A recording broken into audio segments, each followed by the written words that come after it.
Apa yang paling utama kita menghafal Al-Quran atau mentadabburi Al-Quran? Yang paling utama kedua-duanya.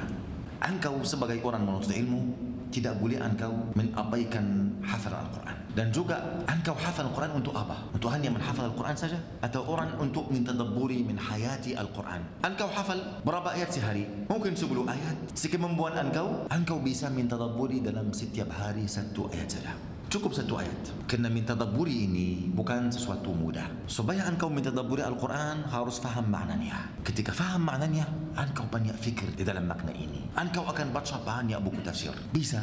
Walaupun engkau masih tidak bisa beli buku tafsir atau ini, kalau orang yang menuntut ilmu yang sudah belajar bahasa Arab, ada aplikasi di handphone, aplikasi luar biasa. Allah, ini sedekah jariah yang bagus sekali. Namanya Al-Bahith Al-Qurani. Selalu ana membaca dalamnya. Di dalamnya semua buku tafsir. Mungkin dalam 1 ayat saja saya membaca 15, 20 buku tafsir yang ummahat, yang ibu buku tafsir, yang dasar buku tafsir. Baik, kalau saya tidak bisa bahasa Arab, engkau bisa apa? Ada aplikasi bagus sekali juga. Ada di dalamnya 4 buku tafsir. Sudah terjemah ke bahasa Indonesia. Namanya apa? Sudah tahu? Quran Tadabbur. Ini Masya Allah, ini bagus sekali. Semoga Allah berikan kemampuan untuk para ustaz-ustaz di sini, para ulama di sini, supaya mereka bisa menterjemahkan buku-buku yang lain, supaya ikhwan kita bisa insya Allah mentadabburi Al-Quran. Oleh kerana itu, untuk orang menuntut ilmu harus dia menggabungkan antara menghafal Al-Quran dan mentadabburi Al-Quran. Hafal 1 aja, tadabbur 1 ayat saja. 1 ayat saja. Begitu, wallahi ya ikhwah, ana akan jamin untuk engkau bisa istiqamah dalam hafal Al-Quran. Bisa istiqamah untuk mencintai Al-Quran. Bisa istiqamah ada hiburan antaramu dan Al-Quran. Tetapi hanya engkau hafal saja, pasti ada waktu engkau merasa berat, engkau akan berhenti.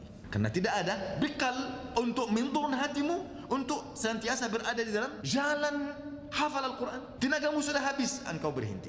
Sudah berat sekali. Karena memang berat sekali. Berat engkau hafal Al-Quran. Tetapi kapan dia mudah? Mudah ketika ada waqud, bahan bakar di dalam hati. Waqud ini merubah apa? Merubah faham makna ayat Al-Quran. Setiap ayat anda faham maknanya. Wallahi ya ikhwah, sebelum ana mempelajari 1 ayat, saya seperti orang buta. Hanya faham maknanya. Semua orang faham maknanya. Ketika memahami maknanya dengan benar, mentadabburi ayat ini, demi Allah, seperti orang buta tiba-tiba sudah melihat. Beda sekali. Beda sekali akan hiburan antaramu dan Al-Quran jika engkau mentadabburi Al-Quran. Oleh kerana itu, supaya engkau jamin engkau bisa terus istiqamah di dalam mentadabburi Al-Quran, hafal Al-Quran, ada hiburan antaramu dan Al-Quran, engkau harus ada nasib bagimu dari mentadabburi Al-Quran. Wallahu a'lam. Anta lihat berapa ayat dalam Al-Quran Allah SWT memerintahkan manusia untuk menghafal Al-Quran. Baik, beberapa ayat Allah memerintahkan manusia untuk mentadabburi Al-Quran. Yang paling banyak siapa? Untuk mentadabburi Al-Quran. Oleh kerana itu, tidak boleh engkau mengabaikan salah satunya. Wallahu a'lam.